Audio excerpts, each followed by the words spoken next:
And welcome to the Raw Review. We are the Dudley Boys of WhatCulture. I'm Adam Wilbourn, joined by Michael Hamflett and Michael Sidgwick, here to review everything that happened on last night's episode of Raw. But before we get into it, if you're a fan of this sort of thing, make sure you subscribe to WhatCulture Wrestling on Apple Podcasts, Spotify, Amazon Music, and YouTube. Where we do daily wrestling podcasts where we not only review Raw, but also SmackDown, the show formerly known as NXT 2.0. AEW Dynamite, AEW Collision, pay-per-views, premium live events. We have interviews, roundtable discussions, and a round of the week complete with a video quiz, of course, on Wrestlepalooza. As I said, though, joined by Hamflett and Sidgwick to review last night's Raw and the go-home show ahead of Wrestlepalooza. Yep. Not bad. Not great.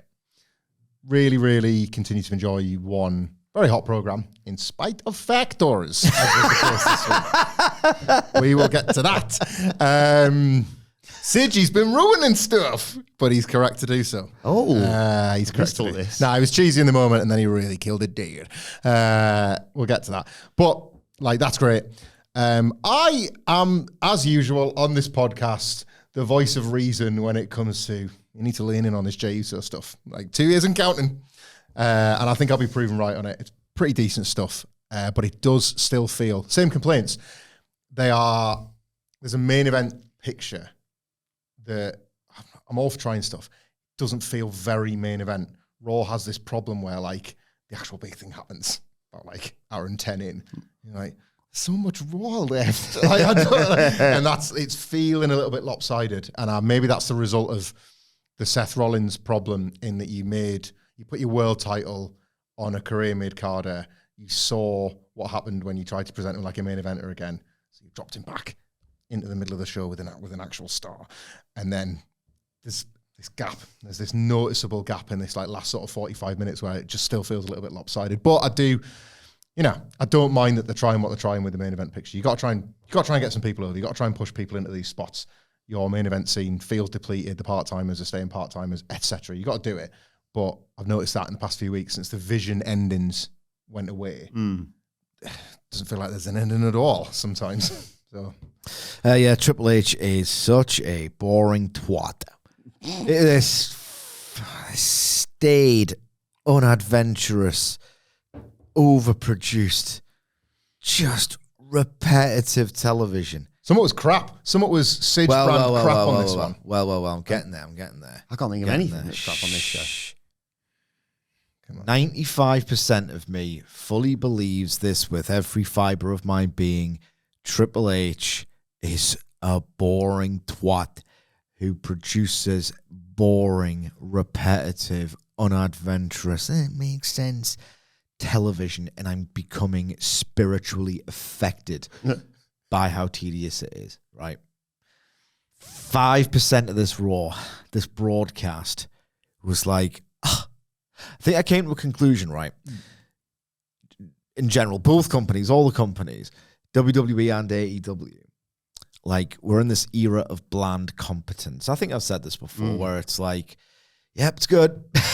You're a dick if you complain because it's evidently not terrible and it's strong in a lot of places. I think I almost miss the days, not the people who were in charge of the days, but I miss the days where something great just had to break out in spite of itself. It just had to. This random, chaotic, nature of the universe and this industry that decades ago ran by either the most drastically stupid people alive or madmen. Yeah. Right, I do not miss the people involved. I must stress this again. But what's Kurt Angle doing in the Shield? That sort of feeling of where it's just I think pro wrestling on never-ending US TV just gets a bit boring after a while when the people in charge know what they're doing. I don't think I've ever experienced this, to be honest. Since I've known competence and coherent stuff, if a bit naff, for a lot of my childhood. Then it just started to make less and less and less and less and less sense.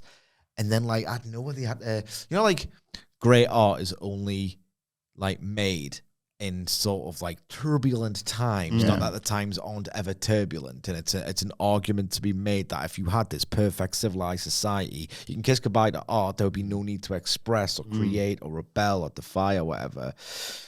I miss the extremes of that's rubbish and very funny to talk about, and that had no choice but to be good because the wrestlers involved just had to show something on that particular night, or they're so good that they're just undeniably great.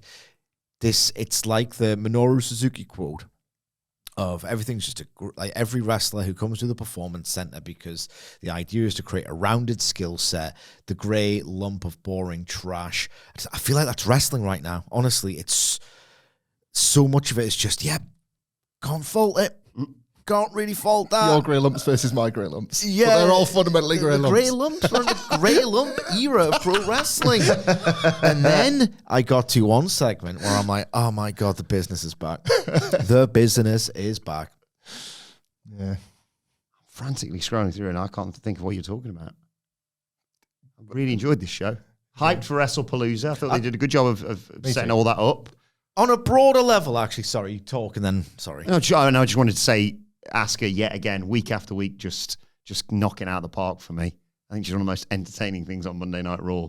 I mean, anytime there's a backstage segment, I was like, where's Asuka? When she's showing up in this? I think they've done a job of promoting Wrestlepalooza. Does this feel like, I know it's the first one, so they haven't got this, like, great attraction, like the Royal Rumble, or that WrestleMania history and legacy, and it's the one night everyone who's a boring bastard about would like me will go out to WrestleMania. I'm obviously going to watch this. I understand it has very few promotional advantages, Wrestlepalooza, in which to build it. I don't think they've done a good job making this feel like a big, enormous, must-see, seismic show at all. Like, if you look at the last hour of Raw and how turgid it is after the real big thing that's going on in WWE has finished. And this has been the pattern over the last 2 weeks. Like, you should be racing off the air with like, this is huge. This is absolutely massive stuff. Yeah. I just don't get that feeling. Storylines, I guess, have been built well enough. But again, that's the problem. Bland competence. I don't get the feeling that this Wrestlepalooza, which incidentally a lot of people don't know how to even watch. I was going to say that they haven't not done a good job of building. No. Glad not in the other country because it doesn't sound like anyone knows how to actually watch the show. I'm sat there going, that's not my problem. Yeah. The ESPN extra app, what? Does Joe Testone know? Because he doesn't sound like he knows. Yeah. I hasn't got a clue. So that's really bad, actually. That is rare from them. They're normal. It's remember like, the 9.99 era and all that. And it's like Haley's Comet, Halley's Comet. Yeah. I mean, it never happens, ever. And they've Triple H has screwed the pooch. Like, I don't feel it. I don't get the feeling that this is a major show. Lesnar's whole reputation probably doesn't help that. God, great promo on Shut Friday. up. His actual individual performance level has been diabolical. yes. He doesn't feel like a dangerous force. How, like, Triple H is, honestly, I keep calling him competent. Maybe you should because how do you present Brock Lesnar like it's just a guy? He hasn't done anything where I've felt afraid for someone on someone's behalf. We were talking about this the other day yesterday. I think there might be a bit of an answer to that. This is a further extension Of Triple H being crap. To a point, yeah. He has this inability to really faithfully push the top stars that aren't his top stars. You can see it and feel it with Roman Reigns and the way in which Roman Reigns is managed, and the sense that, and this is just speculation from the outside, that Roman Reigns is kind of said, yeah, do what you want. And then what is happening is that Triple H is doing what he wants, and Roman Reigns subsequently feels less of the guy because Triple H's the guys are, for example, Cody Rhodes and CM Punk. And there'll be others, but they feel like he wants to go full bore, keeping these two as his main eventers. You imagine that's probably one of the reasons why he's held off on that match specifically, because he wants to keep that for his rainiest of rainy days. Brock Lesnar is another one. Like, Triple H is unable, I think, to obscure when they're just not his wrestler. Rhea Ripley, I would say, is another one. She's involved often in so little narratively, and yet is constantly preserved as this end boss, this big deal, this figure. And I just think he doesn't, like all bookers, I guess, have that in them. Often it's the other way. Often they reveal how much they love a wrestler too much rather than showing kind of how much they don't give a toss. And I sense that with Brock Lesnar, and I sense it with Roman Reigns, and I just think that's one of his foibles. I guess it's just like, they're not mine. I know I have to. I know they're a star. I know they've got credit in the bank with audiences or with stakeholders. Who knows what with Brock at this point? But for whatever reason, a decision has been made, and you feel like you can see, it's the hand of the author, but like the hand that can't really ask to finish the sentence. Yeah. Oh, gosh, Brock out there, I suppose. Blah, blah. Best push Roman Reigns on account of his 4-year title reign and finally getting him over as a babyface. Best using my bloody after now. There's a few of them. Yeah, he could also be incompetent as well. Probably Road Dogg's influence, if anything. Definitely DOGG.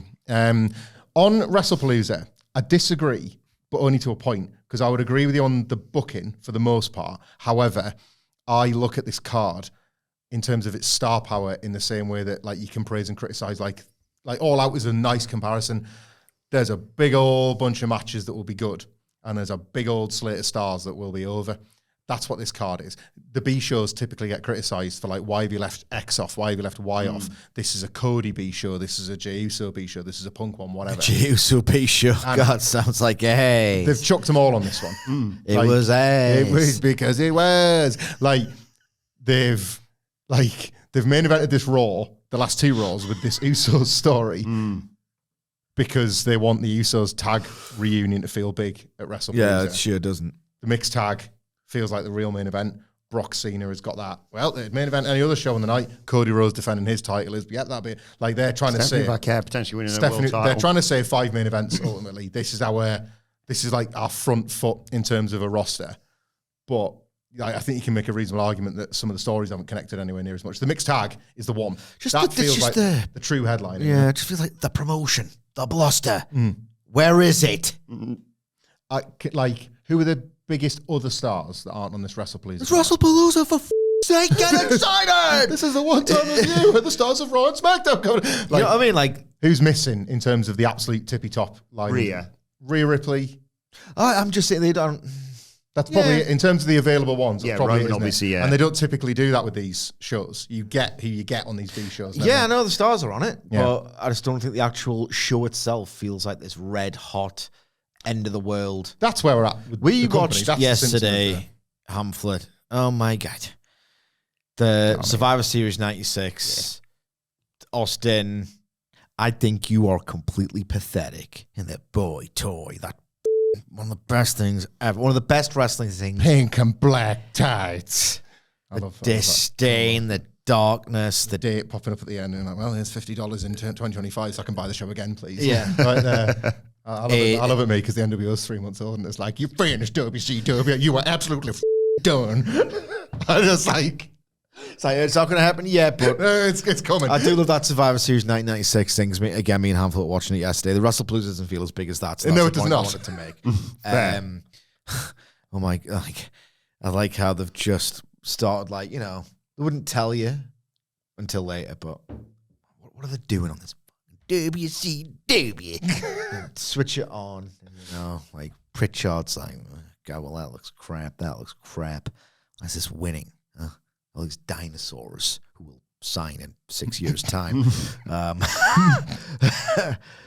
What's this crap? Oh my God, learn how to work, kid, and it's like psychosis or whatever. Yeah, and they're putting it on. It's like, black and white stuff's good. Should we do that and make it double, treble, infinitely better coated? Yes. I mean, yeah. Ain't nothing touching that.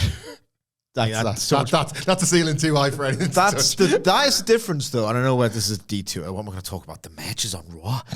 Like, they went, they're doing stuff in black and white, and it looks like an edgier presentation, and that's something that we need to do. Yeah.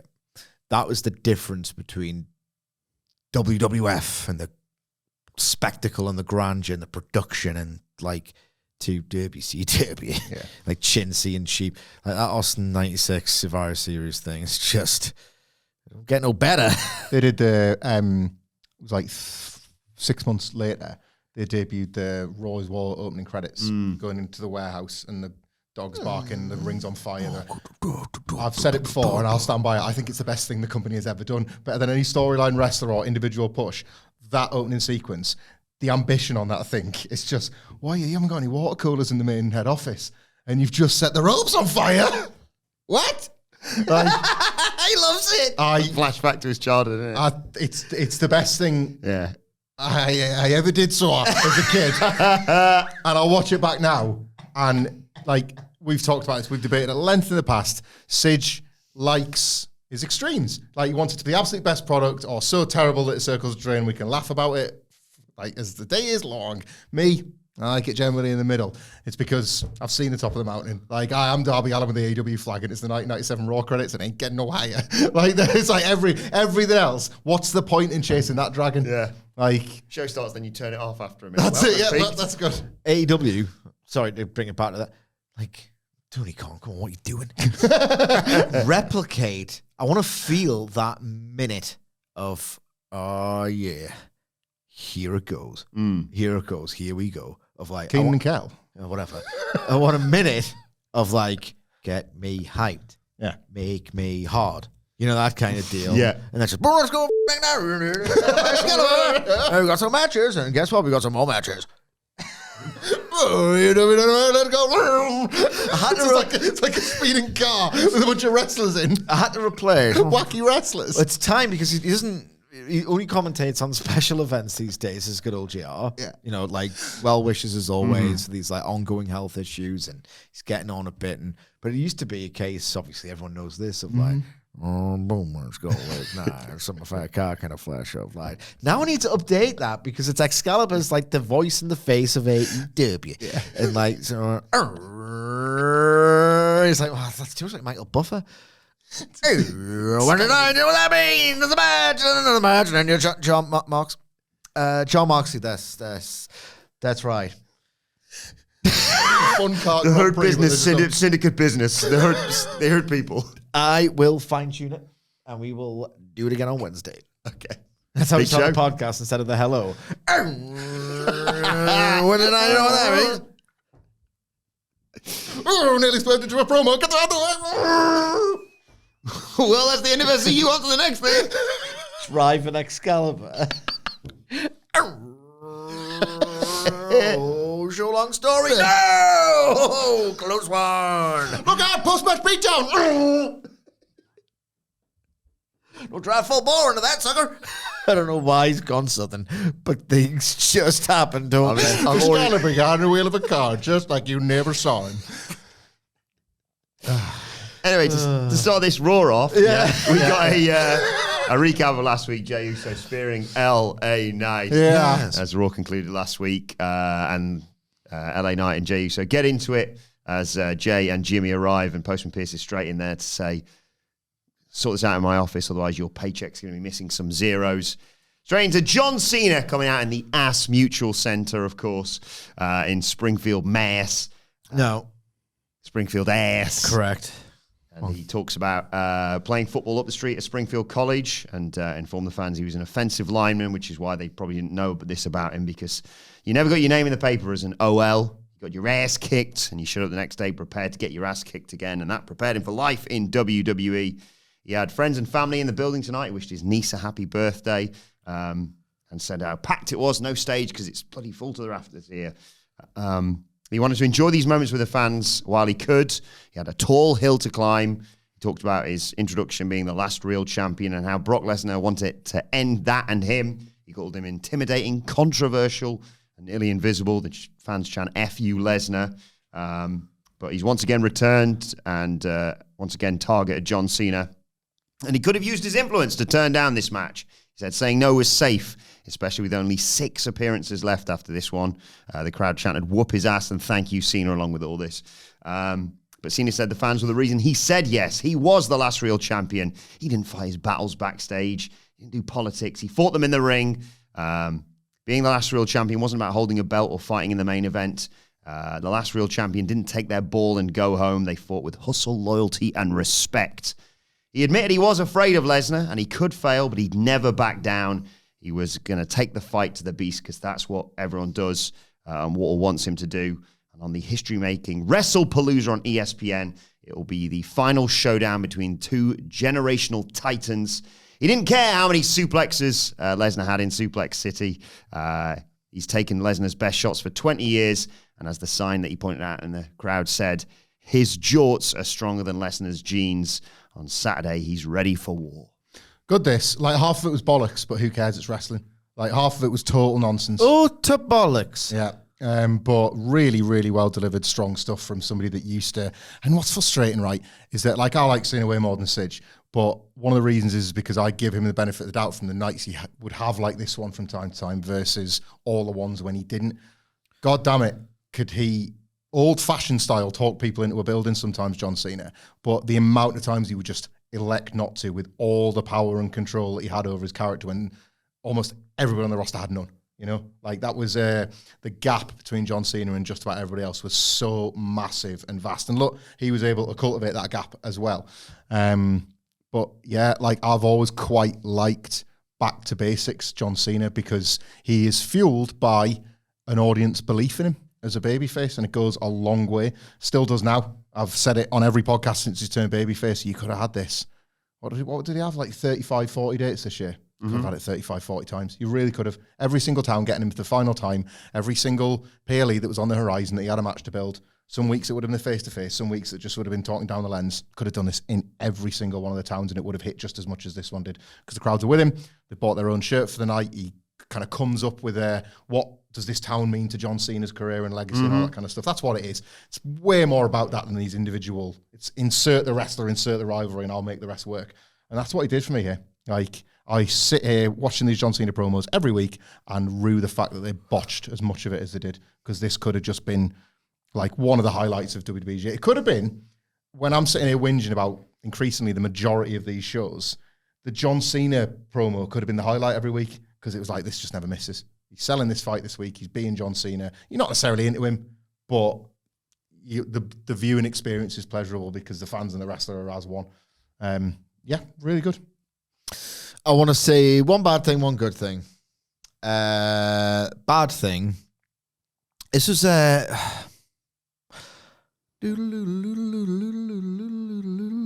conspiracy corner. Or not. But was it Insidious where Cena was like, I could have not done this match, but each and every one of you wanted to see it. There's an element like with the Punk Saudi Arabia stuff. It's like, who asked for that? The fact that you're tiptoeing around it means that people are thinking it. So now why don't just be out front about it? Yeah. And then now they're kind of giving the impression of, well, people wanted it. Yeah. Gaslighting that. Other than like the worst fringe element of like fans, I saw no clamour. I saw no clamour for a Brock Lesnar return. No. And now Cena has reframed it in this promo, which, he's not the most intelligent lad, I don't think, John Cena, personally. Maybe he's just saying stuff generic of a generic heel, generic babyface template of, well, he's a scary guy. Didn't have to do it, but all you fans can fuel me. And But maybe there's an element of reframing a narrative here, which I found unpleasant. The nice thing is John Cena, I hate him. He's a master at what he does. So I wish there was a single, I talked before about the wrestlers who seem to be good at cutting a promo in front of a mirror, hyping themselves up, good poise, rising cadence at the right times, all these check marks. God love him. At the minute, Kyle Fletcher's that for me. I don't think he could riff, see a sign in the crowd, respond to a heckle, go 2 minutes of I don't know, 96 tears. Where it's just like, do you see that swearing compilation? I haven't, but he was an all-timer effort. Jeff, it was Taz. A Taz swearing compilation came out. It's like 2 minutes, just like prime 96. Taz just effing and jeffing. Like the second he heard a little, anything from a chirp from the crowd, he'd be like, he's perpetually defensive and ready to erupt and stuff. And you would go, shut the up, and all the rest of it. That energy is missing from wrestling, and it's part of the culture and the scripting and the producing and John Cena. Not only just looking at that fan sign, mental register. I will bring that up. He does it as his outro. You know what I mean? The most important thing. Yeah. feels like it's the most improvised thing in the world. Like he's just seen it then and then. He's obviously clocked it. Or production have said, whatever. I don't know the dark arts. He's magnificent at what he does. I just hate it. We go to Postman Pearce's office, and he's not happy about Jey and LA fighting. Hasn't Jey got more important things with the Vision this weekend? LA Knight doesn't care about all this, of course. He cares about what happened last week. He wants his receipt.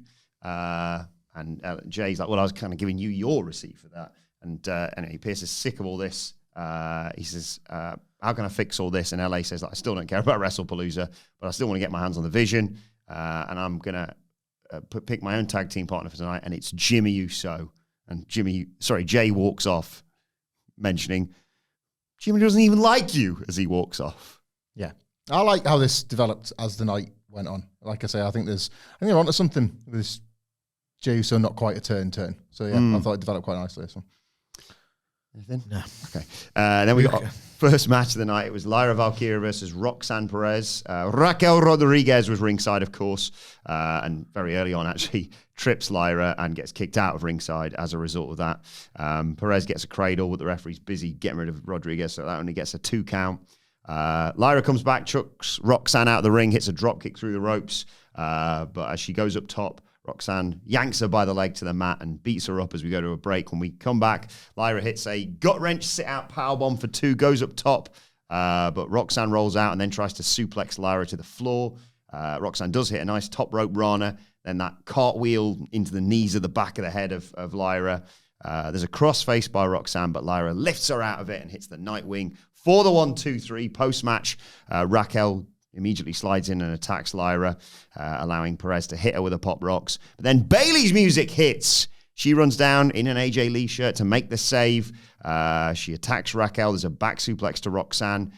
She counters a slam with a stunner to Rodriguez. Raquel gets sent into the ring post. There's a Bayley to belly on Roxanne. Lyra's not sure what to make of all this, of course, including when Bayley looks at her and her expression completely changes. But then suddenly Bayley runs outside and starts hugging everyone, whether it's Tess, Corey Graves, Alicia Taylor, the ref, the fans, everybody. Lyra, very confused by all this. I want to praise the match because I want to say nice things about Lyra Valkyria before we get to the rest of what she was up to on this Raw. I was really enjoying this, and then it ended, and it made me wonder if there was like some time cut at the very last minute, because Roxanne Perez, an anti-climax. Yeah, Roxanne Perez is quite accomplished, and that's probably understating like all the things she's good at. And Lyra Valkyria is just really like seamlessly settled into life on the main roster. Yeah. Immediately feels like in this top deck of like your wrestling match wrestlers. And as a result, I kind of had in my head how I was going to like get into this match and settle into it, and then they come back from a break, and then we're kind of racing towards the finish. And it did feel like either time's been cut or they've like badly agented the first half of the match before that break to not really set you up for this race to the conclusion, because I was really enjoying it. There's a better, longer match between these two, and I don't say that about nobody anymore. Like I never want these things, and yet I was getting that here, and then it was done, because clearly it was all about getting to the angle. So Roxanne Perez doesn't do much wrong, nor does Lyra Valkyria, but you kind of aren't thinking and talking about it after you finish watching Raw, because, this Bayley stuff, probably need to analyse it as a whole rather than as an individual segment, but Lyra Valkyria forced to do some acting in the moment ahead of what was to come later was already real bad. Real bad. I will say that. Should we touch on all things Bayley when we get to the later Bayley segment? Okay. You can't not, can you? I've got a little more to add on the match, which I thought was competently worked, Other than there's been some crazed bumps in WWE over the last 2 TV shows. That Tiffany Stratton one, if you missed it, she did the missed moonsault roll through, but landed right in the back of her head. And she's now missing NXT tonight. Oh, no. Yeah. She off the show? I didn't know that. Yeah, she's off the show. Is there been replaced by Lyra. Oh, okay. Yeah. And on the subject of Lyra, she got the old feet swept off the top turnbuckle, landed right in the back of her head. Maybe they need to learn how to work. I was just told that was somewhere else that had to happen, but yeah. It's probably super safe. Was the self pile driver deal on the off the dive? I don't know. 2 weeks ago as well. I've already forgotten it, but it looked really scary in the moment. Oh, Who was that? Ethan Page. That was it. Did the Big E, the old Big E spear. Yeah. Old bloody hell. Oh, it was Tavian Heights. Yeah. And Ethan Page, yeah. 3 in a week. Awesome spot, that, yeah. I was just about to I mean, he's all right, thankfully, but Yeah, fine. Following Maybe they this... should learn how to work, these WWE guys. they just don't have suitable developmental facilities. They need a centre where they can practice the performance. Come on, Sid. Give them a chance.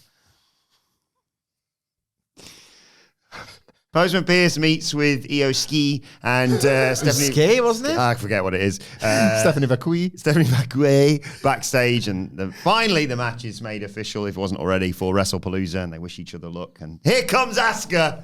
Oh, business is about to pick up. And she dances in and gets in Vaquer's face and says, "You're not ready for IYO SKY." And Stephanie tells her, "Oh, get out of my face," basically. And Asuka's like, "Well, you want to talk like that? You're going to face Kairi Sane tonight." And Kairi's like, "Huh?" But she's ready for all this. And yeah, Postman Pearce makes it official.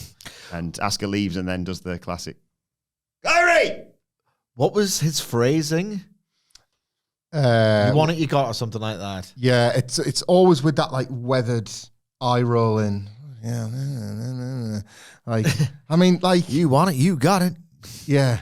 As long as you just stop yakking right in front of me every week. This is coming from somebody so I disorganized. need a drink. Get me another whiskey. Like this is coming from the GM who, had it not been for the impromptu tag he made in the prior backstage segment in the impromptu women's match, he was like about a good 45 minutes short of content on this Raw. Like, I think he had backup matches. we just never heard about. Yeah, we never. Like the standby matches. Yeah. They should list those. When has that ever been established on WWE TV? It hasn't, but you just sort of get the sense that, I don't get any sense of it at all. It's because WWE fans just have to infer things rather than having everything laid on thick. Yeah. Makes Come on. sense. Spoon feeding these people. Yeah, fair. LA Knight Yeah. walks up to Jimmy Uso in the locker room. He says, "Look, I'm not to talk about issues with Jey." He says, "Look, I've got a tag match with the Vision, and I want you as my partner." And Jimmy's like, "I don't think it's a good idea, really." He says, "Look, I've got a lot of reasons to not trust anyone from the bloodline, but you saved me last week. You haven't screwed me over like Jey has." Jimmy's like, "Well, kind of put me in a really tough position here. I know you want to handle business with the Vision tonight, but we've got Wrestlepalooza to think about. I think you should probably find another tag partner." Yep. Lets him down gently. Yeah, I'm in full agreement with Jimmy Uso here. What was LA Knight thinking? Do you want to drive a wedge between the brothers? Yeah. Acting pissed off with Jey, and we'd see how that would play out. Should we get to that now? Actually? Yeah. It all goes I like together. the next one as well. Because Jimmy, like you then. Jimmy goes up to Jey. I'll explain the story to you when Wilbourn's finished recapping. Please do. You'll get it in the end. I'll zone out. Jay's talking to someone on the phone, but Jimmy doesn't need to worry about who that is. And Jimmy doesn't even get a chance to tell him that he's not going to be LA Knight's partner. He's like, "You should not be LA Knight's partner. Really, really need you to understand this." And Jimmy's like, "Yep, got it." He says, "Look, we got the Bronze at Wrestlepalooza. That's family. Nothing else matters." And Jimmy's like, "I already spoke to LA and told him I'm not going to be his partner tonight. But why are you bossing me around? I'm not taking orders from you. Change your tone. Last time I checked, there's no hula fella around your neck." And I had a look and there wasn't. And then following this, Jimmy goes back up to LA Knight and he's like, "Yeah, bollocks to it. I'll be your partner." Yeah. I continue to really like this. So, yeah, LA Knight is more than happy to drive a wedge between the Usos on account of what Jey did last week. And again, what I was talking about last week about how this all comes from the four-way and nobody quite being able to trust anybody for any kind of greater good. It's all gotten very cynical, race to the title, as caused by Seth Rollins being a dickhead world champion, basically, right? So everything springs forth from that. Jimmy Uso being the earnest babyface and turning down LA Knight for the right reasons, only to encounter Jey, who is paranoid and emotional and panicked by the whole thing.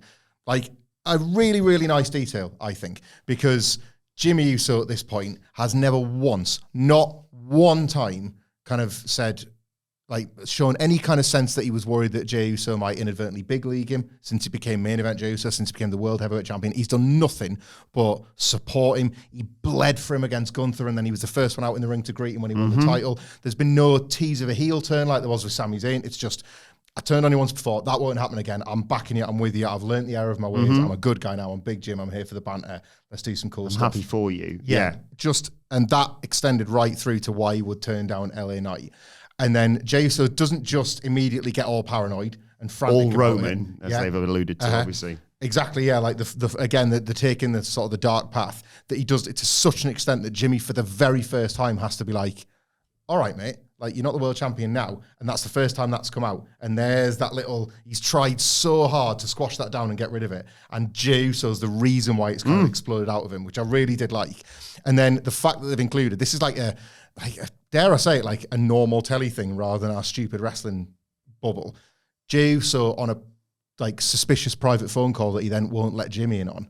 Like, that's a nice little detail because it allows you, the viewer, to be like, well, why shouldn't he be able to trust him and be completely transparent? What's going on there? That's going to help you side with Jimmy more. And it does play into what we get in the main event. And again, kind of fragile Jey getting a little bit what's coming to him off LA Knight. I think this is pretty good writing and booking of this cast of characters. I'm getting real Boss Baby vibes from it. You know, there's two things on the show that were quite WWE, where it's like, I get where you're kind of going, even if it's maybe somewhat different. They want to tell you, secret guys, they want you to think that Jey Uso might himself become corrupted and try and embody the characteristics of the tribal chief and all the rest of it. They had to say it out loud, the words Ula Fala.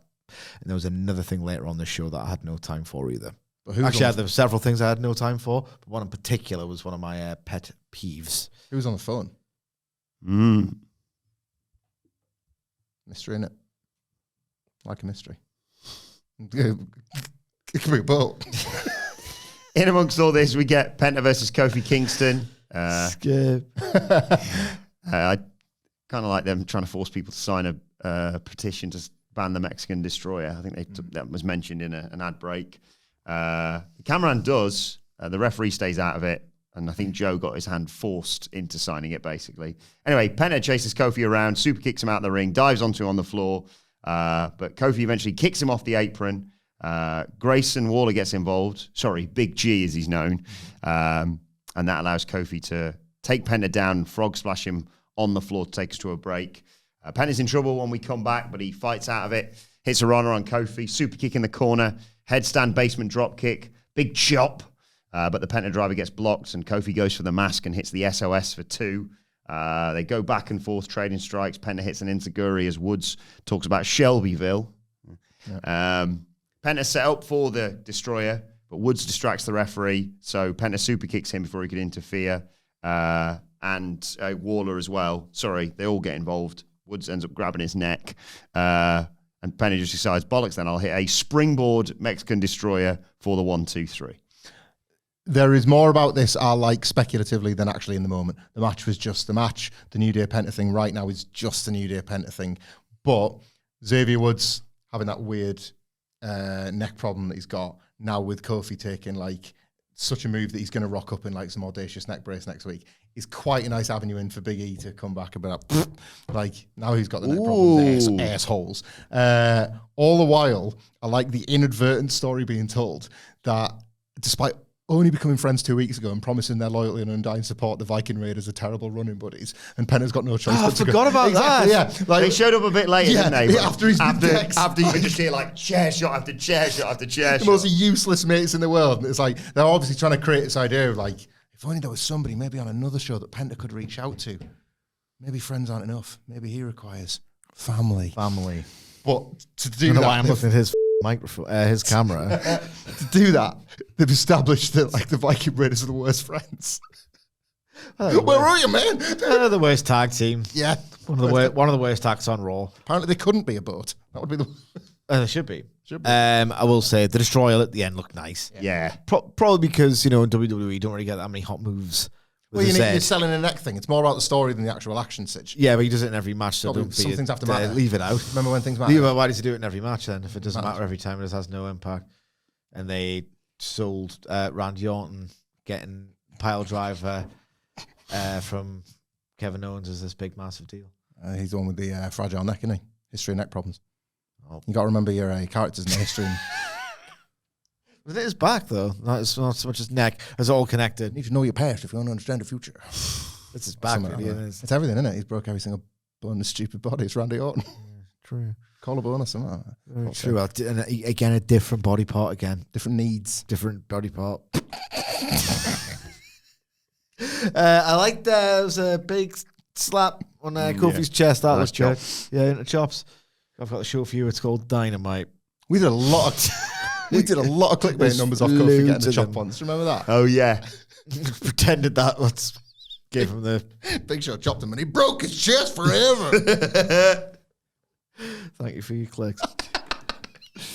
Then we finally got after the. That was somebody else's idea. Yeah. After the Jimmy and LA and Jay. But we made the same amount of money. We get to the couples face-to-face, AJ Lee and CM Punk. But first, out comes Becky Lynch and, of course, the world champion, Seth Rollins, with his song.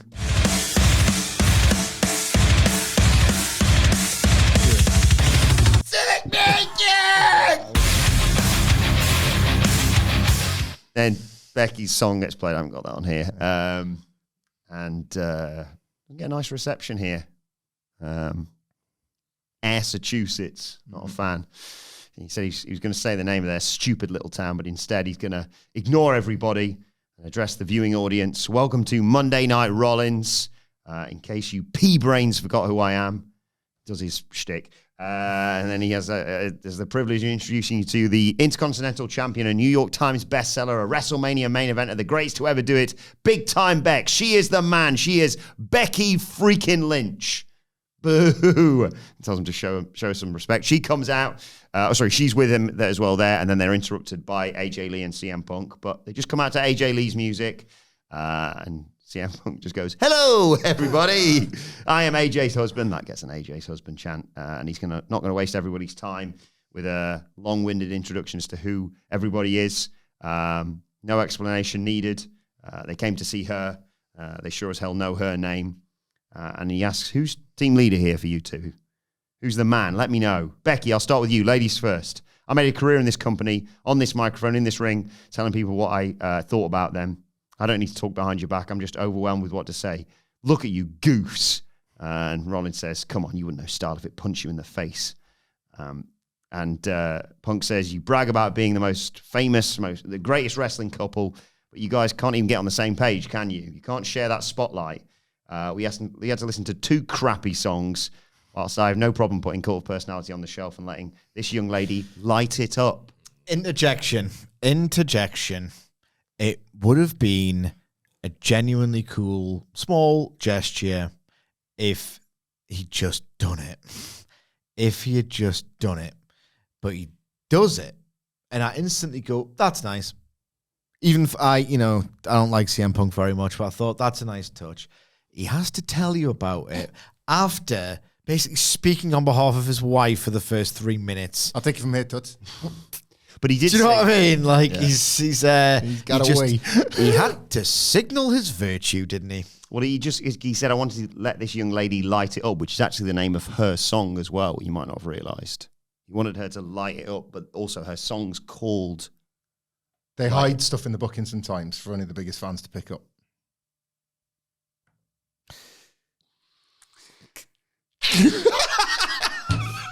It's very appropriate that I'm looking at Sidge now, and I sense he's probably thinking the same thing. You two share brain cells. Yeah, you do. You've morphed into one.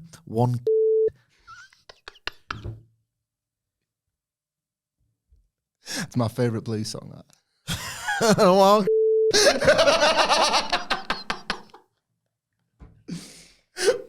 is all you need. He says you obviously share a wardrobe as well, but can you share the spotlight on Saturday? Are you going to be unified fronts? That was a good line. He's good, isn't he? That's loads of good lines. You're going to be happily married. He's one of the best. He draws a load of money. Imagine releasing him. Of course. Are you going to be a happily married tag team, or are you going to let your egos get in the way? Everyone's like, egos? Shut up. You want to bring up egos? Pointing the finger at us. You're the most selfish human being I've ever met in my entire life. Becky interjects here. Show my hot husband some respect, you human incarnation of herpes. Oh, God. Oh, God. Thank you for defending my honor. I had that exact visceral reaction when I heard it. I was like, ugh. Yeah. I'm put off with this segment. I was put back on and then I was put off all over again. Yeah. She's going to do something very... AJ was like, hold my Chuck Taylors. Yeah. Whatever that is. She's going to do something that's very selfless and unselfish. She's going to give CM Punk credit. This is the best decision, pointing at AJ, you've ever made in your entire life. And Seth Rollins continues by saying, best decision you ever made in your personal life as well. As far as business is concerned, though, inserting her into this is a mistake you will regret for the rest of your days. And AJ Lee finally speaks up. No sweet cheeks. That mistake was yours. Mystique. I wouldn't even be here if you hadn't used your own wife as a human shield. And Becky says, nobody believed you were going to come back. Nobody expected that. I didn't expect you to come back. We didn't expect you to come back. These people didn't expect you to come back. 10 years you were gone. I couldn't believe it. But I think it's really irresponsible of you, CM Punk. You say it yourself. You don't care about it. You don't care about anybody. He said that you're selfish. You only care about three things. You care about CM Punk. You care about my husband's championship, Seth Rollins. That you'll never have. And in fairness to you, you care about AJ Lee. Gone off Larry, have you?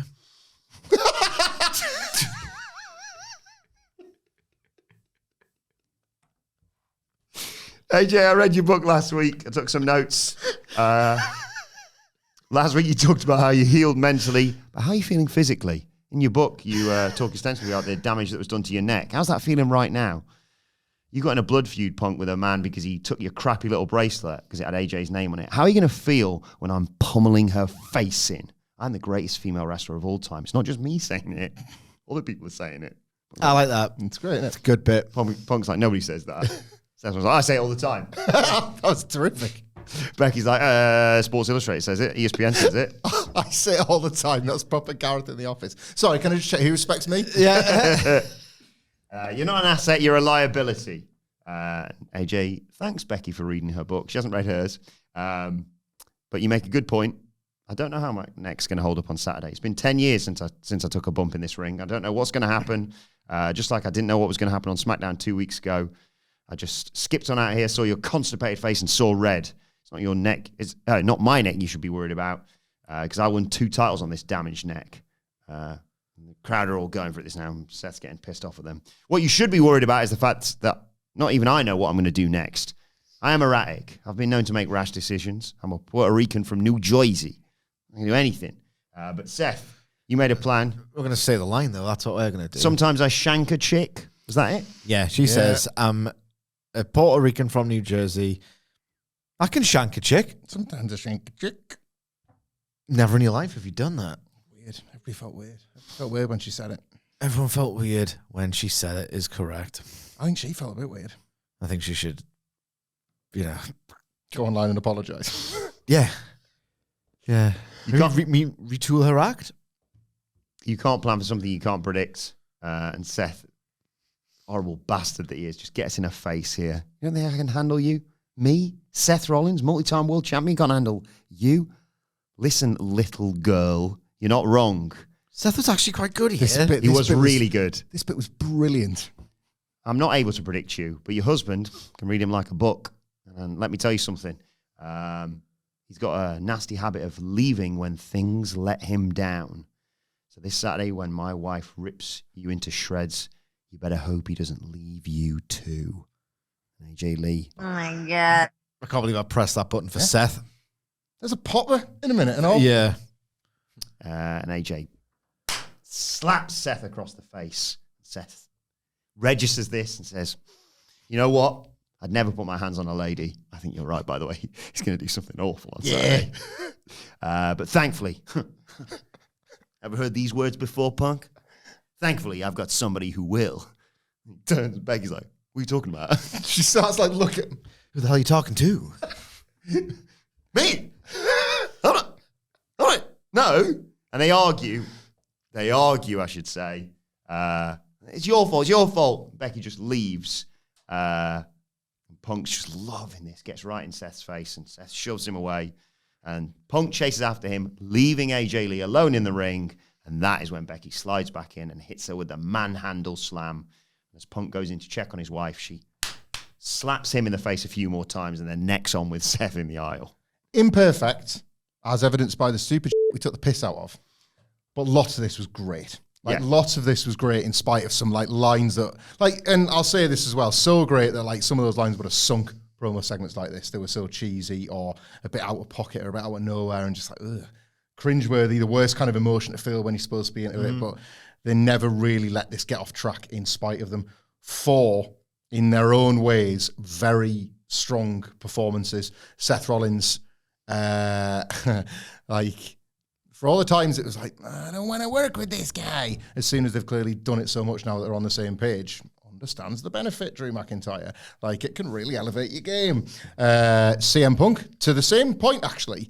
Once he stops being a bit of a dick and insisting on telling the whole world that he doesn't like working with Seth Rollins, the work gets a bit better. The sense of cooperation that exists makes everything a little bit better.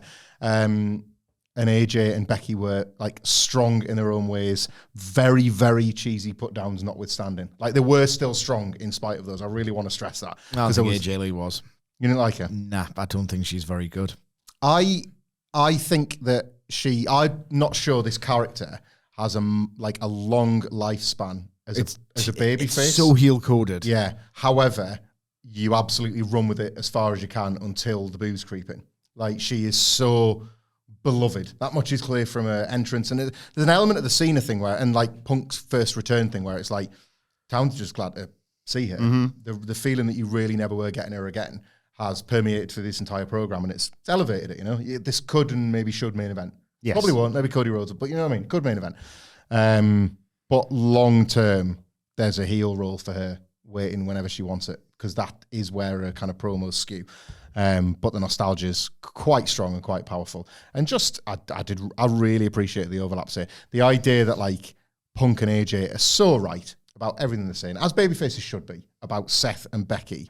And then the one thing where the heel has to believe that they're in the right about something is proven true with the last minute because they're smart enough to create the setup.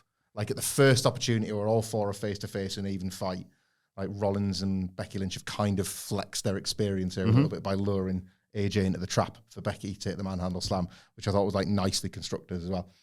I think this whole thing's been really strong. It should main event. It's the best thing in the company. Icks aside, the whole skeleton of this has been really, really, really strong. And again, I love that little twist at the end. Some of Punk's, the way his promos flow when he finds a link, he is an expert. He is a total expert at this. But then to subvert that and go, actually, no, we do share the same mind because look at what we're doing kind of telepathically in this moment.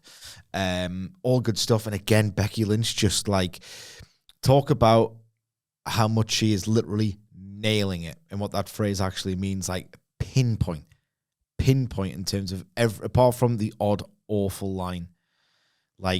Just the way she slaps him, it's never in the flush of the cheek. It was almost in the orbital bone. Yeah. It looked like his face. He didn't have to act, I don't think, CM Punk here, because she slapped right in that orbital there, and he just looked red mist, instant. This is it's so tense and it feels so real. All agreed upon, but in the magic of the moment, you don't understand this. I continue to not like AJ Lee. I really don't, and I think it's going to be a bit of a psyop in the months to come. Of God, isn't it great that she's back and everyone loves her? You're always going to get that star reaction early. I can see her playing heel within a year, within a year. There's something about I don't know, because WWE fans, no offense, tend not to you could argue, I think he's great, and I actually think he's a great babyface. In a lot of ways, Cody's quite heel-coded with the way he goes on, people think. Yeah. The suits and all the rest of it. There's a jock energy. Yeah. Just on the right side of virtuous. Total, this ruthless ambition. Yeah, absolutely. I feel like Hangman Page wouldn't get over in WWE, not for you. Do you know what I mean? There are differences. So maybe it's just a me thing. Whatever. But it's just the way her character sort of, I dislike her. I wouldn't say I hate her because, come on, that's a bit much. But there's an intensity there in my dislike. It's that whole, oh my God, Should I have said that? Whoops, looks like it's a bit late for that. I just did. Anyway, moving on. Yeah. It's that skin-crawling awkwardness of you're nearly 40 years old and you're doing this stuff. Yeah. You know, this like manic pixie dream girl in her 20s, just figuring out this crazy thing called life. And God darn it, what an adventure it is, eh? It makes my skin crawl. I don't totally disagree with this. I'm massively into this, and I don't disagree with what Sid just saying. He showed me should be a good heel. He showed me a clip of somebody that this rant is inspired by before I came in the office, and it made me sick to my stomach. But he's right. The path for this, speaking about it in a wrestling booking sense, feels like the simplest one to take is the right one. AJ Lee pins Becky Lynch in this match. AJ Lee probably becomes Intercontinental Champion, like restore credibility almost instantly because you really don't know what she still has to offer as a wrestler. But if you strap her up anyway against Becky Lynch, who will do everything as a heel to keep her cheered, will do everything in that match necessary to make her, to put her right back when she was like, this is going to sound cruel and I mean it too, like the best of a bad bunch in that era. That was kind of what AJ Lee's Divas title reign was. Really, not a division that was shown much love and one character that loved it in spite of all of that. So I would say she has to ultimately become Intercontinental Champion, and then you have her as a defending champion and you split her from CM Punk and you let this character, let her go. Like let's find out now as a wrestler and as a character, because the fans will sort of decide as well. Like Nikki Bella got a shot. She wasn't, the match wasn't great, but she hasn't been terrible. She's slotted back in. And as a result, the fans are just like, yeah, Nikki Bella's back. She's a babyface. This is normal.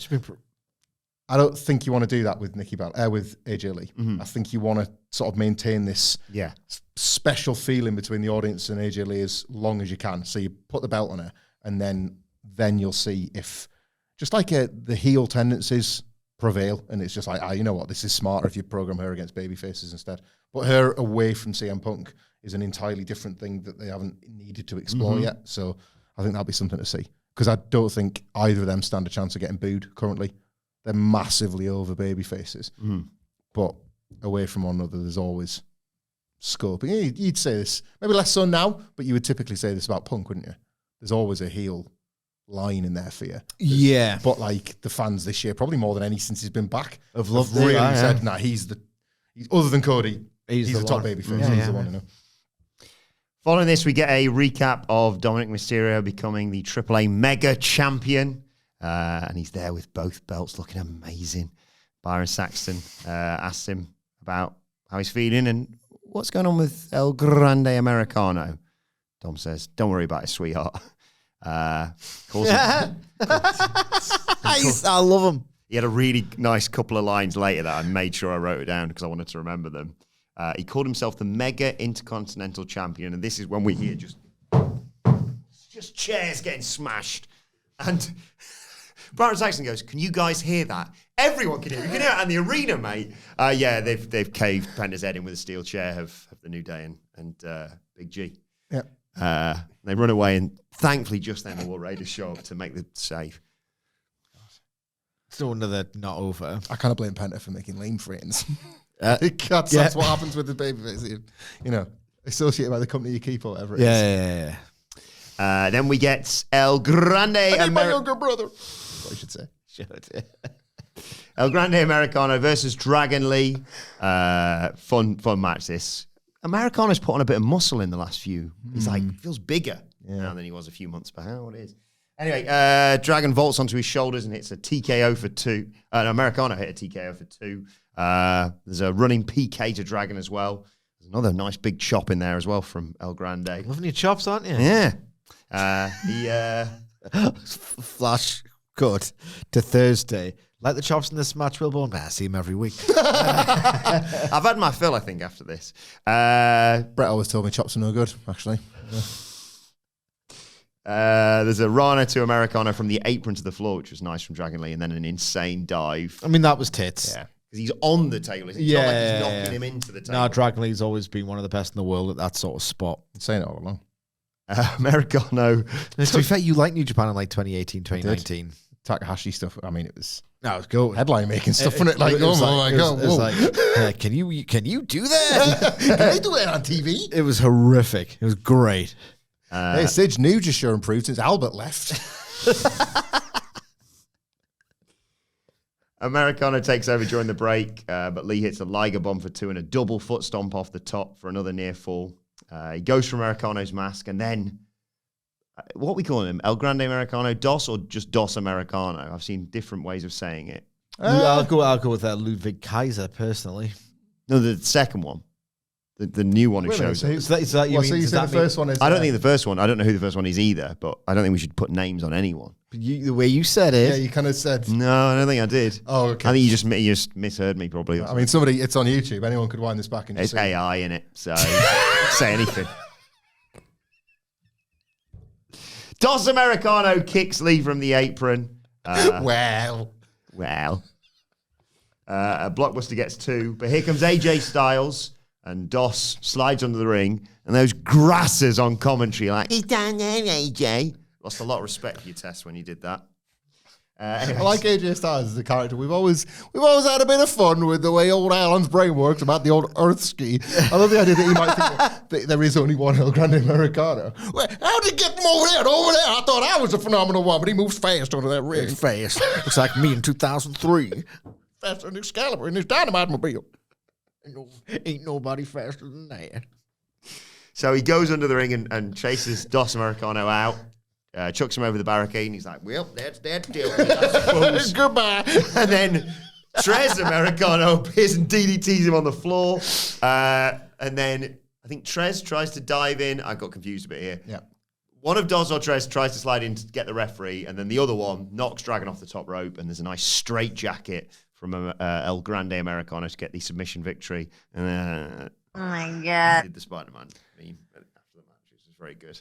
Decent bit of bollocks, this. Like, all action match, whatever. Like, decent bit of bollocks for the Americanos. You've booked it, and you were right to do so. The Owl Doink versus Lawless Survivor Series match is going to be Dominik and a bunch of Americanos. That's where we're going. Like, we're going to War Games. Make him a survivor. I'd love that. Like, this main event scene at the moment where Triple H tries to put a bunch of people together, like, LA Knight's going to have to team with the Usos War Games. It doesn't really feel hefty enough, does it? The Division don't quite feel hefty enough. Dominik and several Americanos. Yeah. Shove them in the mini cage. I want to look at that. Generals gathered in their masses. Lots of Americanos. I mean, yeah. The sillier it gets, the more I'm into. Who is it? Who are they? Who is it, guys? It's Ludwig Kaiser. Yeah, but who are the others? It's Tyler Bate and Pete Dunne, probably. No, they're British. Right. So, El Big Coffee. The Big Coffee. No, we don't need them back. Oh God, just got released. Never. Are they walking around with a bottle of the Rock's tequila? That might be a clue. They've got to share it. Lucha Gallows. This was exciting, but only really in the respect that it's difficult for Dragon Lee to do anything less because he is just so phenomenally talented. As an actual match, the amount of times I've watched them and just go, yeah, that was that, I'm raw. And the amount of times we reflect on them in our analysis and say, yeah, the match was whatever. This, I would say 90% of WWE TV matches are whatever. So why am I watching it? You have said before you hate when something on AEW makes you sound, if like people are watching or listening for the first time, you don't want to be thought of like an Eric Bischoff or a Jim Cornette for our criticism that is made sort of true. I feel a bit like when Bruce Pritchard was simply a podcaster and it was like, they're not telling stories. They're sort of not. No, they're not. There is no like story to the bottom, to the like, extracurriculars, the bunch of Story City Jones. Bell to bell. They're not. They're not really, no. Well, who's the best luchador in the world after Ray passed the title on to Dragon Lee? It literally said on commentary. And just, okay, you missed that. It's not my fault. Not my problem. They're not telling stories, really. Just everyone's good for a minute, and then the other one's good for another minute. It's everything they say is wrong with AEW. Did you won't see it? Did like the straight jacket to finish. It's not Wednesday yet. You won't have seen it. I think you might quite like Tiffany Stratton versus Jade Cargill from SmackDown. Oh my God. Genuinely. It's not Wednesday. I haven't seen it yet. Yeah. When you get around to it, SmackDown Wednesday. Treat yourself. It's that. There's a story there. That's why I say it. They told a story. 2 seconds. It's time to play the game! Time to play the game! Ha ha ha ha!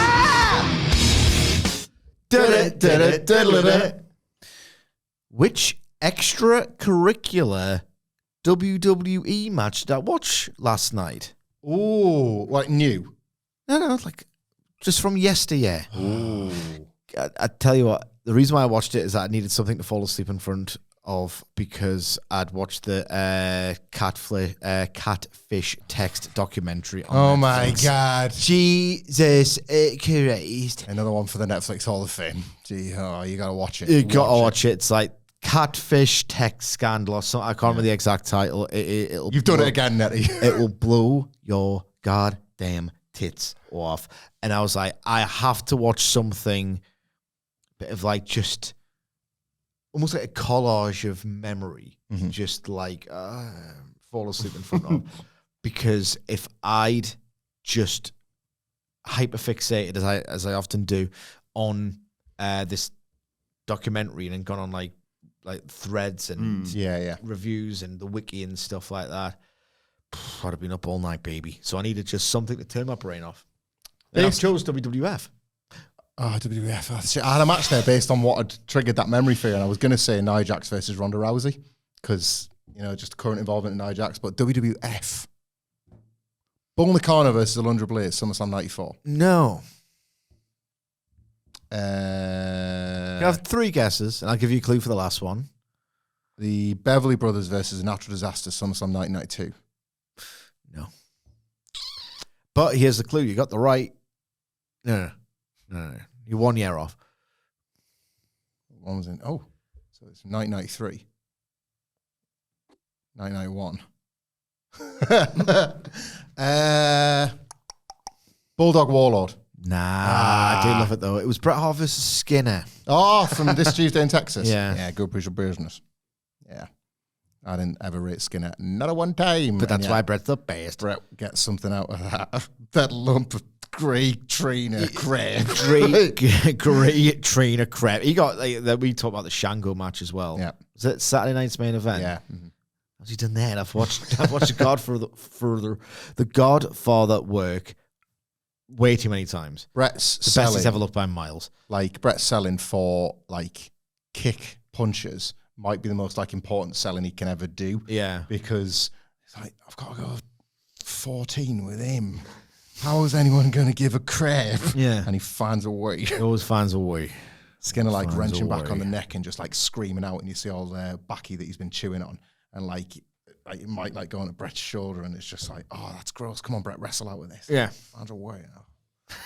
Love this Tuesday in Texas, me, I know they sacrificed the entire Survivor Series. Yeah. Jake and Randy's it's just a really nasty energy about it. Yeah. Speaking of nasty energy, Lyra Valkyria goes to speak to Bayley in the locker room, but there's some sort of argument going on. Multiple voices arguing with each other, trying to hear one sort of defending Lyra, one saying, no, what are you doing? Really going back and forth, slamming the door and what have you. And then Lyra enters the room. I did pop when she opened the door and Bayley was just sat on the sofa, looking at her phone. And she's like, who are you talking to? Bayley's not sure what on earth she's talking about. But Lyra's there just to say thank you for having her back earlier. Bayley, weirdly, crazy Bayley, snaps at her, saying that she's shown her that idiots still exist in WWE. You didn't even have the proper manners to knock before you entered my locker room or show me the proper gracious way of entering. I don't know. Stay out of my locker room, basically. I'm going to need a few more weeks to crack this case, but I've got an early theory on what's going on here. So over the past few weeks, we've seen Bayley possibly grappling with some, but you can't hear internal voices. That's by their very nature, they're internal. You can't hear them. It'd be preposterous if you. What am I thinking about Wilbourn? Right. Wait there, let me think of something. What am I thinking about right now? You can't wait for NXT Homecoming, probably. No, I was thinking about Marzipan. like that, right? I suppose that is appropriate because NXT is kind of the icing on WWE's cake. God, that's best in the f***ing business, right there. It's a low bar. Come on. We've seen the business. Yeah, so that's why that wouldn't work. If you were going to try and have somebody's internal voices said out loud, you couldn't possibly do that on television. Yeah. That would fail at the We could hear it as well then. Yeah, it would fall down at the very, very first point. Good point, yeah. So we're trying to like figure out, us and Lyra, trying to figure out what's going on here. Now, here's where I've spotted a clue. So we assume, like Lyra, there's a second person in that room, and then she walks in, it's only Bayley. Right? Yeah, where did the other person go? Well, I don't think there was another person. I don't think there was another person at all. What do you mean? Well, I think it was Bayley talking to herself. Now, I know, crazy, right? Maybe I'm the crazy one, not Bayley. But do you know why I think this? Why? Did you notice that Bayley's clothes were like half and half, suggesting there's maybe two sides to every person? Yeah. We'll have to keep fish breadcrumbs every week. This is fucking diabolical stuff from the World Wrestling Federation. I really like it. I've changed my mind. I think I like it now. I really enjoyed the bit where, like, 3 weeks ago, Adam Pearce was like, I don't give a damn. All I hear is, why is Bayley any different to me, huh? I've got Bailey's on my ass. They have made a pig's ear of this one already. It's hilariously bad. This So is bad. absolutely... And they had to hold it on Lyra for like 10 seconds. Lyra, man, God. What else? Someone what's say she- cut. Put it this way. Is this getting her over? No. Bayley's best chance of doing anything in this storyline and subsequently is becoming the women's division's R-Truth. People just liked... just coming out and being wacky and hugging people. It's like, she's crazy and whatever. But it depends on the tone they take here. I mean, is this doing anything to get Lyra Valkyria over? Her constant, like, what's going on faces and like... She's the only one that knew. Feels. The other week, she was the only one that was actually watching the show. Yeah. Post and Pace, I think you should probably do something about the old external voice gear in that room over there. Yeah. I can't be asked, Lyra. Go off like that. I need a drink. So I think because this is so impossible to take seriously on its own terms, and oh my God, Bayley's one of the most uneven wrestlers who I've ever liked. It's Bayley so much. Once upon a time, yeah, no, she's there. She should go homecoming tonight and just be class. That'd be good. Like walk through a vortex. That'd be a nice touch. Yeah. But my God, like, I don't think she's very good anymore. And here's the thing as well, like Lyra just looks like the best chance this has got of getting over is if people just accept the wackiness of Bayley. And if it takes off, Lyra will just be the boring one trying to get her to see sense or whatever. Like, licensed therapist Lyra Valkyria. This is pretty insensitive as well. It must be said. Like, it must be said. Yeah. It is. But it's also... I've reached a point when I'm 40, nearing 40. You just learn to give less of a toss about things. My bar has, like, lowered for things that I get upset by. It really has. There's a lot more to worry about in this goddamn world. It's also too stupid to take offense at. It's absolutely preposterous, this. Like, Lyra Valkyria, this ain't going to get her over. She's just going to be the boring one next to wacky Bayley. But the best option they have for this is just as stupid as possible. As stupid as possible. People were actually popping for the hugs in the crowd. Did rewinding. Did you see Bayley's face in a hand gesture before she turned into Hugger Bayley in the post match? Like, she did the, like, I think she's either staring at her hands or like going, do like a theater. It was, yeah. Her hands were gesturing towards her head as if, what is going on up What is here? going on up here? Hey! And she turns into Wilbourn and then starts cuddling everyone. And now she's, this is wretched. Wretched. Somebody that is like, insensitive is the word, like, but somebody that is being cast as somebody that has lost their mind, registering at the point at which your mind switches. There could be nobody on earth more in control of their mind, surely. Yeah. Like, you don't know that. Like, then she's like, I'm turning. All of it's a mess. It's the best. Great preview fair, though. I love like, it. Pitch new stuff. Like, lights off could go off and lights could come on. It could be a door. Crazy Bayley corner. Yeah, what happens if someone like tries to do a top rope, like high risk aerial maneuver?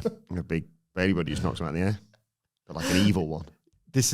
I laughed at this. I actually felt an emotion watching this. Not the one intended, or a good one, mind you, but I felt hatred in my soul. Back when we used to sort of take a kind of perverse pleasure out of this weird bitterness, like Vince McMahon sort of destroying Triple H's creations in front of him. And the example I'm thinking of is Lobster Demon. And he's like sort of fish on the floor. Oh, yeah. Yeah, kind of can't. Finn Balor with one end. Yes. And it's like, well, the whole point of the demon was that he used to take something from him, but that was how he remained undefeated, and now he's a fish. Right? That was the trajectory. And sorry, there's a chapter in the middle, Tongue Demon. We all hated Tongue Demon. Like, awful. Like, was he Pumpkin Demon at one point as well? If only. We never we were going to get that. We were going to get Pumpkin Demon versus Sister Abigail, and we never got it. Triple H. He was just going to be wearing orange where the red was. But it was Halloween. I know. This is Triple H doing it to his own. Like, the hugger was his. Meant something to everybody. Next John Cena, that was. He's killed it. I think it's one of those things where it's just been an uneven run for Bayley. Yes. On the main roster, no matter who was in charge of her creative. This eventually leads to her just being the hugger again. It'll feel like she's wearing a costume. Mm-hmm. It'll feel like she's in those Raw Legends reunion backstage. Did she do that instead of Ted DiBiase and Kelly? Just like Bayley and Bayley. Just to like run around each side. Oh, great to see you again. Just giving. Thanks. Just giving, I don't know, who's still alive. That's all you have to do when you think of these scenarios. Yeah. Which one's not, died in no age whatsoever. I can give Jerry Briscoe a cuddle. Good thing is if she ever gets in like a kendo stick on a pole match, Hugger Bayley obviously can't do it, but that would be a benefit if that comes up. So playing the long game, maybe. Really long. Too long. Then we got Stephanie Vaquer versus Kairi Sane. Although before that, as she's about to walk through the curtain, Rhea Ripley walks up to Vaquer, presumably to prep for NXT Homecoming as well, but says whoever wins the title on Saturday, Mammy's coming after them. I've got very quickly, Rhea Ripley did that face again.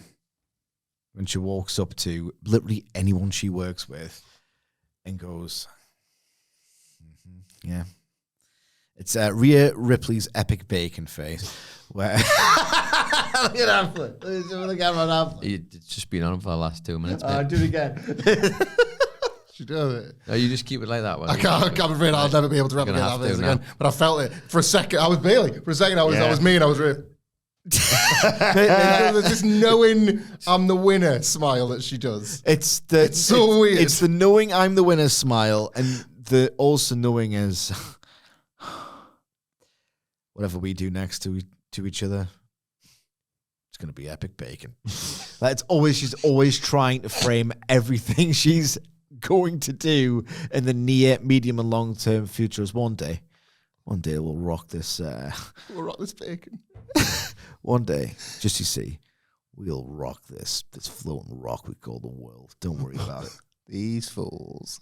Yeah, they don't know what's coming, God damn it. Oh my God, it is unbearable. It's giving me like Tamina, Nia Jax energy at the Royal Rumbles kind of thing. Like, one day you're going to get this match. Yeah. You never did because you never won it. No, exactly. And the thing about Rhea, she does it every week. Remember Money in the Bank? They would have those things where she's like, I don't know, she's selling or whatever. And she's looking at the hard camera, and then out the corner of her eye, she notices, I don't know, any wrestler. But it would be like this. What took you so long? This is going to be epic, isn't it? You know? Come on, let's throw hands then.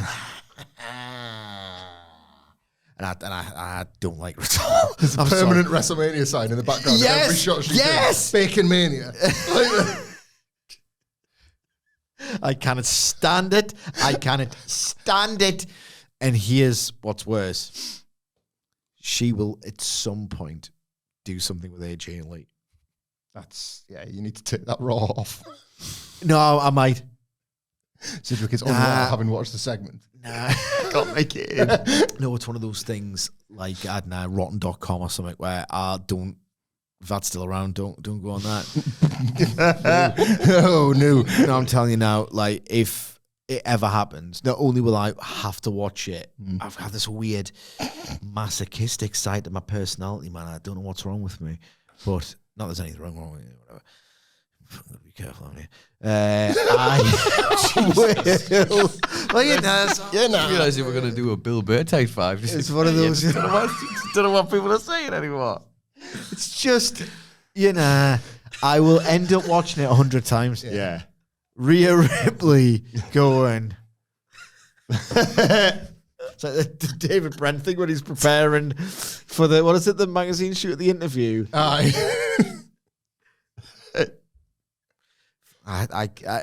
everything she did. You're good sometimes. You that thing about the WrestleMania sign that she might as well be wearing it as a hat. It's as well the way that WWE frame these segments. Like, it's not she walks into shot, it's that she's been there the whole time and the camera moves over. There's Rhea Ripley. It's like, you going to say anything, Rhea? Nicholas, I dare you to make that the thumb. Side by sides. Oh, God. No, I totally agree with you, though, Sidge. Like, it's every week all the time. Yeah. And she's always just right there, like, immediately to, like, a babyface's right-hand side. What? What do you want? Why are you standing there? So it was Am I? Stephanie Vaquer versus Kairi Sane. I really enjoyed this. There was a nice sort of early standoff, and Kairi was like, fair play. Shook hands, and Asuka just yelled at her from, no, kick her ass. Kairi then hit a flying head scissors and a drop kick. There's a forearm to a seated Vaquer. That got a 2 count. She also tried to powerbomb Stephanie Vaquer off the apron, but Stephanie fired back with a nice double stomp as we went to a break. When we come back, Stephanie fights back with a drop kick. Meteora in the corner. She goes for the SVB, but Kairi fights out with some axe handles. There's a forearm and a blockbuster, a running forearm in the corner. Kairi goes up top, but misses with as she comes off, and Vaquer hits a DDT into a roll-up for 2. Stephanie sets up for the Devil's Kiss, but Kairi fights out of it and hits a DDT of her own. Goes up top for the insane elbow, but Stephanie gets up there and smacks Kairi, puts her in the Tree of Woe. There's a stomp, by Kairi to Stephanie Vaquer. But the sunset flip by Vaquer gets 2. Kairi hits some spinning back fists, but Stephanie blocks the third and headbutts her into the corner. A nice dragon screw by Stephanie Vaquer. Asuka checks on her on the floor on Kairi, and Stephanie crossbodies onto both of them. She gets the Devil's Kiss back in the ring, and the SVB gets the win. Asuka gets in Vaquer's face post-match, but IYO SKY runs out to get between the two of them before anything could happen. And there's a handshake and a face-off before the title match on Saturday. I don't mean to be flippant when I say, like, the Dragon Lee match, for example, great action, whatever. But a lot, maybe all of WWE, because those matches are so similar a lot of the time, it is dependent on just how over the wrestlers are or how much you're subjectively into them. And as a result, like, this was another all-action one, but I was way more into it. I like the Asuka and Kairi dynamic at the moment. It's brilliant that Kairi Sane's remembered how to wrestle. Like, and I say that took her long enough with all sincerity because it was looking real bad for her, and it's just she's found her way back and it's good. Stephanie Vaquer, like, not before time that she's wrestled, because it has been a long period of time where she's not actually been in the ring, and that is as much as anything what's gotten her over the way it has. Like, she's been missing in the build to her own biggest match yet. And that's a compliment, because we talk about how normally it benefits a wrestler to be off television. That hasn't been the case for Stephanie Vaquer. So just being on in a good routine fixture of a match really suited her. And this Asuka, Kairi, EO stuff continues to cook nicely, I think. Yeah, no, I like the bit where Vaquer did the move where it looks like she crushed Kairi's trachea. That was tits. Yeah. Rhea Ripley insists upon herself. She does. Nah, fine. I was a bit tired watching this one. It was well done.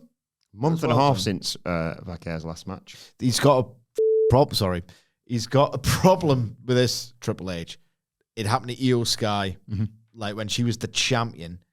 Vaquer, like, his usual booking patterns of reinforce, they're the stars, happens every week, but that's how they become stars. Yeah. Doesn't extend the same courtesy to his women's division. No. Nice video package for Bron Breakker and Bronson Reed. just going to give them a taste of what's about to happen on Saturday, basically, and they're going to take the Usos out effectively. But after this, we have Asuka confronting IYO SKY backstage. I just love these women screaming in Japanese at each other because you can kind of infer everything, even if you can't understand what they're saying. It was spoken in English as well, I should say that. Asuka was just trying to ensure Sky became champion, but Sky wanted to do it on her own. Asuka is not pleased by this, tells her to win and storms off. And Kairi, who can barely walk, is called for. Has to hobble off, basically, into the distance. Has to humble herself and hobble off. Okay.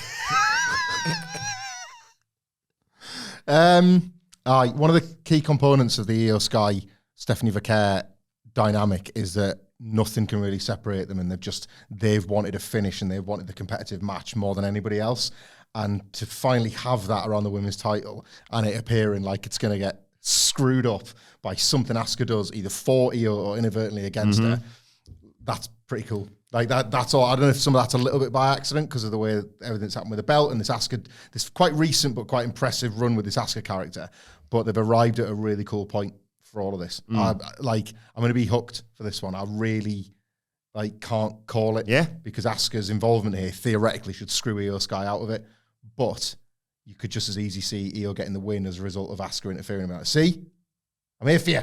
You said you didn't need me, but look, I've come and helped you. Now, give me a title shot. Yeah. Now I want the shot. It's I probably won't be previewing Wrestlepalooza, so I'll give my thoughts here. I think I prefer the idea of Asuka. It's a bit not wrestling, but it's the Fed. Asuka, who's genuinely one of the things that I'm with you, Wilbourn. I actually really enjoy watching her week after week. I think she's just completely in the zone. Helping IYO retain. IYO's a bit IYO. Ski. Yes, helping her retain. IYO being a little bit not like this, but whatever. I've still got it. And then Asuka tormenting her and sort of taking credit for everything she's done. And then IYO babyface versus Asuka.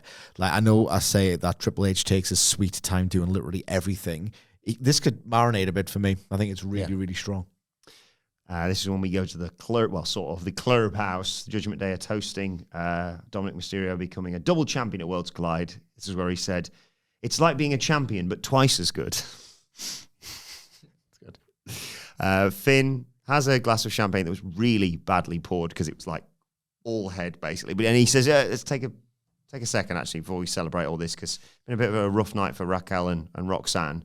And Raquel's like, "Don't worry, we'll take care of Lyra Valkyria." Finn's like, "Well, actually, I'm more worried about El Grande Americano. What's going on there? Dom, you remember the Judgment Day? You remember that, don't you?" And JD's trying to calm him down. There's something going on there. Finn's not happy. What does El Grande get in return? And Dom says, "Hey, is it too crazy to believe that El Grande just wants the respect from the King of the Luchadors? Hey?" Finn says, "Yes, it is crazy. Next time you want to play that King of the Luchadors card, don't come asking for help from the Judgment Day." And Dom's like, "Oh." Finn storms off. JD goes with him.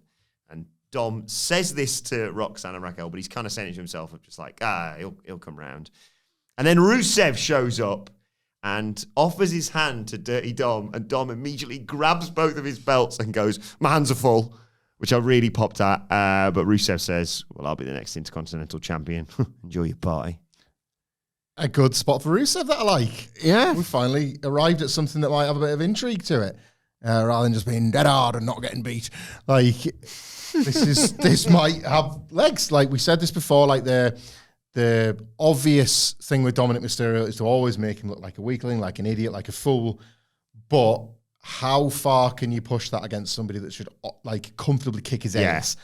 Let's stress test that. I'm looking forward to this playing out. Yeah, no, that's a good bit of matchmaking, pairing characters together. And it looks like Aleister Black's going to lose that wooden spoon race, isn't he?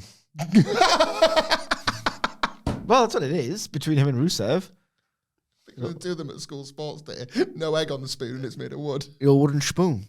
If to the listeners from the other country, if you don't have this in your vernacular, the wooden spoon game is between the two worst teams. The two worst wrestlers, the two most boring ones who shouldn't have jumped. I feel like there must be an American equivalent to the old wooden spoon ski. The match to not be last or whatever. But they might have it in America. Yeah. The golden ladle. Something. I don't know. Because they make it it'd fancy, still be more of a prize. Yeah, they've missed the point. Yeah. Golden's missing the point entirely. Yeah. That probably not. It's almost certainly not what they call it. You know your typical Golden Ladle sports match? That's what we're referring to here. Main event, LA Knight and Jimmy Uso versus Bron Breakker and Bronson Reed. An early shoulder block from Bron has the dogs barking. But Jimmy slips out of a Death Valley driver, and when Bronson's in there, kicks him. Bronson misses him in the corner. LA Knight comes in, stomps a mud hole in him, hits a hip attack. Jimmy hits one of his own. Good teamwork. They clothesline Bron over the top rope to take us to a break. But when we come back, Bron comes in and he's not messing about anymore. Suplexes to Jimmy, does some push-ups because he can't be arsed with a pinfall. LA isn't the legal man, but he's so offended by this, just comes in and kicks Bron. Jimmy tries to get out of it as a result of this, but Bron just throws him, basically. Bronson misses a splash, gets kicked. Jimmy goes up top, hits a whisper in the wind, and brings in LA Knight, who runs wild on Bron Breakker. He hits some clotheslines as a neck breaker, but he turns his attention very briefly to Bronson Reed. Breakker just nails him with a knee strike. Bronson comes in, goes for his jagged edge DVD, but Knight hits a reverse DDT and an elbow drop. Jimmy comes in and hits an Uso splash. Bron Breakker breaks up the cover at the last second. So Knight clotheslines Breakker out the ring. Jimmy hits Reed with a suicide dive, goes for another, but gets hit with a forearm. Knight runs around the outside of the ring and jumps off the steps to attack Bronson Reed, sends him back in the ring. Jimmy hits a super kick and a spear, goes up top, but then Breakker just flies around ringside with like a leaping shoulder tackle. I think it was. It wasn't a spear, really, was it? It was just, my body's a weapon. Yeah. Throws that at LA Knight.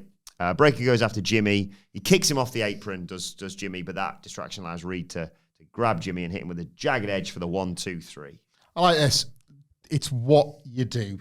I'm soz if it's boring, Sidge. You don't have to apologise. I'm talking to you, but it is absolutely what you do. Like, all of this is story, and so it should be. Like, watching Jimmy and LA Knight actually be able to put it together a little bit, but not enough, you do that. You beat Jimmy Uso because you make it clear that, like, it's the... More story than the all actions. Yeah, it's the Usos that are the team that can take on the two Bronnies, not Jimmy Uso +1. It doesn't do any damage to LA Knight, who has tried to do right by Jimmy Uso and right by the situation. It puts over the two Bronnies. Bron Breakker is the difference maker, but as a result, you need to give Bronson Reed the pin because that props him up while Bron Breakker props himself up. Like, in every single respect. Like, I know it sounds a bit like box ticky and stuff, but you do have to do that. Like, really effective story promotion stuff, even if, of course, a bunch of clotheslines and kicks can't compare work rate wise. I'm sort of not bothered. I did actually like observing the characters and their specific roles here. I didn't. Yeah, I know. It's just wild how you can put Bronson Reed and Jimmy Uso into a much lesser extent, but still LA Knight in a Raw main event before this show that you are launching is your next big, potentially they want it to be big 5 tier. It'd be a class intercontinental title picture, this, wouldn't it? No. Because you'd have like they're all hot, is the point. Yeah. And you're like, oh, who's going to be the next one to ascend? Yeah, I guess. They're kind of presenting it as like, these are the best of the rest. Yeah, and they're not. They're really not. They're not. It's just, sorry, I wasn't finished. Well, he's just stepped on my dick, and now, you're going to step on my balls. I'll get stepped on in the genitals. Not me. Which Rhea Ripley would like. It's just wild how this is the last thing you see. I know SmackDown exists, but this is one of the last things you see before the big PLE that they really want to be. They want this to be big 5 size. Maybe call it the big 6 after this. Like, is it Bronson Reed and Jimmy Uso in there?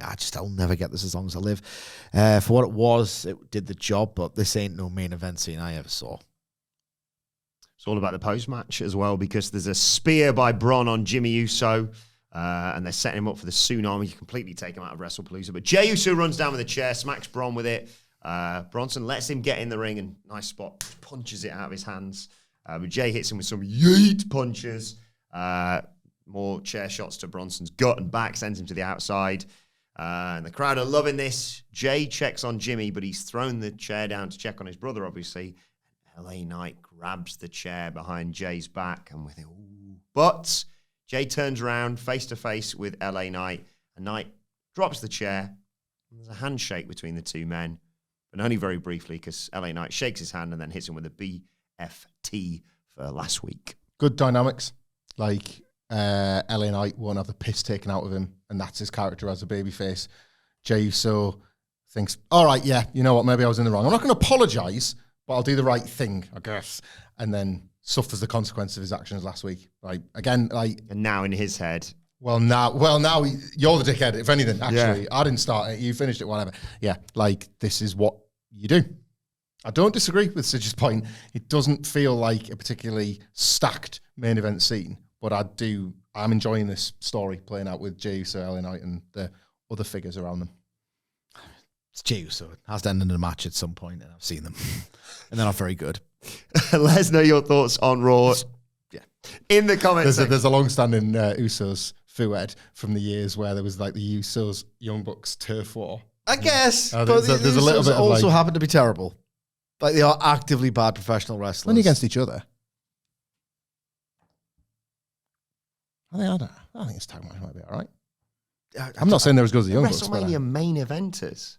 That's that's true. So that's true. Just do the outro. Put tag team wrestling on the map. Let us know your thoughts on Raw in the comments or on X at WhatCulture WWE. Watch, they can follow all four of us. You can follow Michael Hamflett at Michael Hamflett. Or Michael Sidgwick at M. Sidgwick. Follow our producer Adam Nicholas at It's Adam Nicholas. And you can follow me at Adam Wilbourn. Follow us all at WhatCulture WWE. As I said, make sure you subscribe to WhatCulture Wrestling wherever you get your podcasts from for daily wrestling podcast. The NXT preview. Homecoming special is coming away later on. But for now, there's been the Raw review. My thanks to Hamflett Sidgwick. Thank you for joining us, and we will see you soon.